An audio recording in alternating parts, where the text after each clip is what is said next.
আমার মাথায় প্রতিদিন নতুন নতুন রেসিপি কিভাবে যে আসে আমি নিজেও বুঝতে পারি না। রান্নার সব জিনিসপত্র দেখে কখন যে কি মনে হয় আর সাথে সাথে দৌড়ে চলে যাই রান্নাঘরে সেগুলো বানাতে। আজকে ভাবলাম ডিম আর সুজি দিয়ে একটা নতুন রেসিপি বানাবো আর সেটাই তোমাদের সাথে শেয়ার করব। আসসালামু আলাইকুম, সবাই কেমন আছো? তার আগে বলো সবাই আমার ভিডিওটা কে কোথা থেকে দেখতেছো অবশ্যই কমেন্ট সেকশনে জানিয়ে যাবা। আমি আজকে একটা আলু আর দুইটা পেঁয়াজ নিছি, খুবই অল্প উপকরণে একটা সুন্দর রেসিপি বানাবো। সত্যি কথা বলছি, তোমরা বিশ্বাস করবে কিনা জানি না, তবে এই রেসিপিটা একটা ইউনিক রেসিপি। একটু ঝাল ঝাল আর একটু নোনতা টাইপের এই রেসিপিটা খুবই মজাদার। আমি এখানে দুইটা পেঁয়াজ নিছি আর একটা আলু নিছি। একটা আলুতেই কিন্তু অনেকটা পরিমাণে হয়ে যাবে, তাতেই যথেষ্ট। আলুগুলো খুব সুন্দর করে কুচিয়ে নিলাম আর কতটুকু পাতলা করতে হবে সেটাও কিন্তু তোমাদেরকে দেখিয়ে দিলাম। অ্যান্ড এর সাথে দুইটা বড় বড় পেঁয়াজ নিছি আর 4টা মরিচ নিছি। এখন এই পেঁয়াজ আর মরিচগুলো সুন্দর করে কুচিয়ে নিব আলুটা ভাজি করার জন্য। এই রেসিপিটা কিন্তু খুবই সহজ রেসিপি। আমরা বাসায় যেমন আলু ভাজি করে থাকি সেম সেভাবে আলু ভাজি করলে চলবে, কিন্তু এখানে আমি মরিচগুলো একদম কুচিয়ে দিয়েছি যাতে এটা খেতে খুবই মজা লাগে অ্যান্ড দাঁতের নিচে পড়লে যেন ঝালটা বেশি না লাগে। সো ফার্স্টেই আমি এখানে চুলায় একটা কড়াই বসিয়ে দিয়েছি আর তারপরে কড়াইতে পেঁয়াজ মরিচগুলো সবগুলো ঢেলে দিলাম। তারপরে কিছুটা পরিমাণে তেল দিয়ে পেঁয়াজ মরিচগুলো একটু লাল লাল করে ভেজে নিলাম অ্যান্ড তার ভিতরে আলুগুলো দিয়ে তার সাথে খানিকটা স্বাদ মতো লবণ মিশিয়ে তার সাথে 1 চিমটি হলুদ মিশিয়ে, হলুদটা দিলাম শুধুমাত্র কালারটা আনার জন্য, তাছাড়া হলুদের কোনো প্রয়োজন নেই এখানে। তারপরে আলুগুলো ভালোভাবে ভেজে নিয়ে তার ভেতরে কিছুটা পরিমাণে পানি দিয়ে দিব যাতে আলুটা সুন্দর করে সেদ্ধ হয়ে যায়।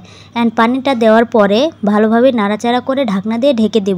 পানি শুকিয়ে গেলে ঢাকনা উঠিয়েই দেখো সুন্দর করে আলু ভাজিটা হয়ে গেছে অ্যান্ড আলুগুলো সুন্দর করে সেদ্ধ হয়ে গেছে। এখন এর ভেতরে একটা ডিম ভেঙে দিব আর ডিমটা দিয়ে ভাজিটা সুন্দর করে মিক্স করে নিব।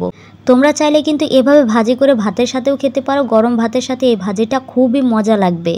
তোমরা চাইলেই কিন্তু সুন্দর সুন্দর রেসিপি আমার কমেন্ট বক্সে বলে যেতে পারো, সেটা দেখে যারটা বেশি আমার কাছে ভালো লাগবে সেই অনুযায়ী সেই রেসিপিটা আমি তৈরি করে তোমাদের সাথে ভিডিও শেয়ার করব। অলমোস্ট আমার ভাজিটা হয়ে গেছে। এরপরে আমি পানি গরম করতে দিব একটা পাতিলে। পানির ভেতরে কিছুটা পরিমাণে লবণ মিশিয়ে সেই পানিটা কিছুক্ষণ গরম করতে হবে। সো গরম করা হয়ে গেলে এর ভেতরে সুজিটা দিয়ে আমরা যেভাবে আটা সেদ্ধ করি রুটির জন্য সেম সেভাবে এই সুজিটা ভালো করে সেদ্ধ করে নিতে হবে।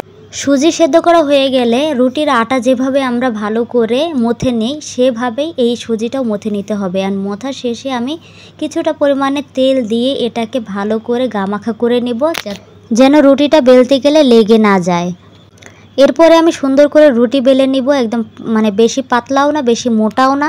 আর এটা কিন্তু সুজি, খুবই সাবধানে এটা রুটি বেলতে হবে। সো রুটি বেলার শেষে রুটিটা কিন্তু অতটাও গোল হয়নি, তোমরা কেউ হেসো না। এরপরে রুটিটা বানানো হয়ে গেলে এর মাঝখানে একটু সাইড করে আলু ভাজিটা দিয়ে দিব সুন্দর করে। অ্যান্ড আলু ভাজিটা দেওয়ার পরে যেভাবে রোলটা ফোল্ড করা হয় সেম সেভাবে রোলটা আমি ফোল্ড করে নিব। অনেকটা সময় নিয়ে আস্তে আস্তে করতে হবে, বেশি তাড়াহুড়ো করতে গেলে কিন্তু এটা সুজি সেহেতু কিন্তু ফেটে যাওয়ার সম্ভাবনা থাকে। এরপরে এটাকে একটা প্লেটে সাইড করে রেখে এখন একটা স্টিমারে আমি অল্প পরিমাণে তেলটা মাখিয়ে নেব স্টিমারে, যাতে এই পিঠাটা লেগে না যায়। আমি কিন্তু এটাকে পিঠাই বললাম যেহেতু আমার মন মতো একটা রেসিপি তৈরি করতে যাচ্ছি আর এই রেসিপিটার নাম আমি দিতেই পারতেছি না, কি বলবো আমি ভেবেই পাচ্ছি।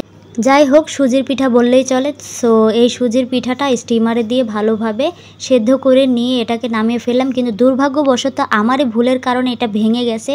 সো তারপরে আমি তোমাদেরকে ছুরি দিয়ে সুন্দর করে রিং করে কেটে দেখাচ্ছি, তাহলে তোমরা অনেকটা পছন্দ করবে।